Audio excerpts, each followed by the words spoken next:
Ice cream ছিল না, দুধ ছিল না, দুধ ছিল অল্প। তো ফার্স্টে আমি যেভাবে দেখাচ্ছি, আবার আমাকে প্লিজ জাজ করো না, তুমি সব জানতা তুমি, আমি যেভাবে কোল্ড কফি বানাই সেটাই তোমাদের দেখাচ্ছি। তো দুধ নিয়েছি, দুধের মধ্যে দিয়ে দিচ্ছি 1 চামচ কফি, মানে ইনস্ট্যান্ট কফি যেটা আমরা খাই। অনেকে নর্মাল চিনি দেয়, আমি এর মধ্যে দিয়ে দিচ্ছি আইসিং সুগার।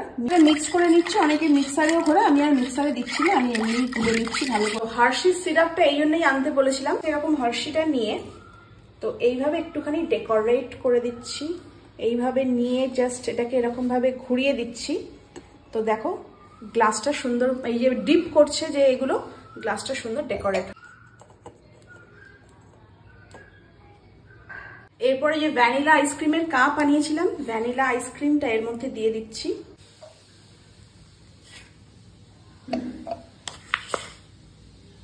ভ্যানিলা আইসক্রিমটা এর মধ্যে দিয়ে দিয়েছি। এইবার যে কফিটা রেডি করে রেখেছিলাম লিকুইডটা, সেটা ওপর থেকে দিয়ে দিচ্ছি।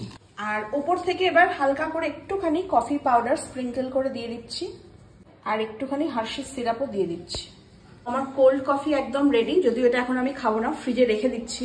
দুজনে মিলে দুপুরবেলা ঠিক 3টে থেকে 3:30টার সময় বার করে খাবো, তখন গরমটা বেশি থাকে। আর একটা স্ট্র দিয়ে